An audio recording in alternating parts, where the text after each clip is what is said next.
Hi, and this is introducing Pirahna Boris. And there's Pirahna Boris. And this is a Piraya piranha.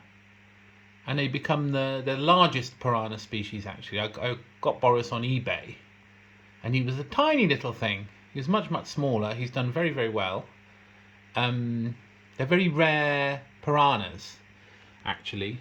They're not rare in the wild. Which is obviously good. And yeah, so this is Boris's tank. There's Boris's tank, and he's got a thermometer to keep it warm at about 28 degrees. There's bubbler that aerates it to get oxygen, because Boris breathes oxygen, obviously, underwater, as fish do. There's a what's it called? Like a water pump. And that sort of blasts out water, so he gets a bit of they're river species, so he gets a bit of exercise. So he probably feels he's in a much bigger tank. He's got these little blotches, and he's had those blotches, and I spoke to Barry at the Goldfish Bowl. He's doing well, he's eating well, so we don't think it's a matter for concern, it's just something that happens, really. So he's really a very, very healthy fish, which is good. Oh dear. Oh dear, I frightened Boris. Sorry, Boris. He does get jittery. Piranhas are a very skittish species, so he gets a bit jittery. It was a movement close to the tank, but that's not too bad, so you've got to be a little bit careful.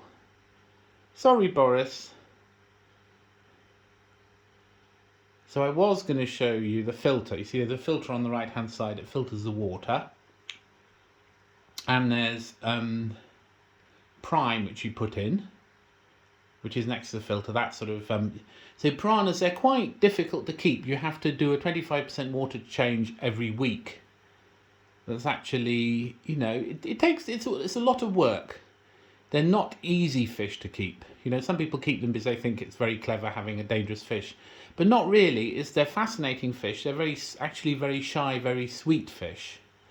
So they wouldn't attack unless you really had to corner them for them to attack. Boris has never even made a suggestion of biting me. I obviously take precautions, but they're not. They've got an undeserved reputation, and they're quite beautiful fish, but as you see, shy and skittish fish. So I think that's probably enough excitement for Boris, but that's very interesting. So he's fine in his tank so far. The reason I don't put things like stones in is because they're skittish. When they do have a little skit, they might injure themselves. So he's got a little plant which he ignores, and he's calmed down now, bless him. Yeah, so that's good. Sometimes when the light's off, and I went in and put the light on to take my shoes off, so late at night, about midnight, he really went ballistic, because they are skittish. And there was apparently one piranha in a zoo. It was very valuable. It was about 20 or 30 years old. And the security man would come around with a torch and shine a light to check that the piranha was still there. And it didn't have a cover on the tank. So he once did this. And the reason this poor piranha died is it was just completely went mad and jumped out of the tank. And the security guard obviously didn't notice. They don't like bright lights, which is why there's a little subtle light at the end. So you can see Boris in the evenings. It's quite nice. Anyway, so that's rather interesting, isn't it? Just a little glimpse into Boris's Boris. Oh, by the way, the reason it's not after Boris Johnson. It's just the name. My brother thought up the name, actually, but it's not really Boris Johnson. So there's no Tory propaganda there. Okay, ta-ra.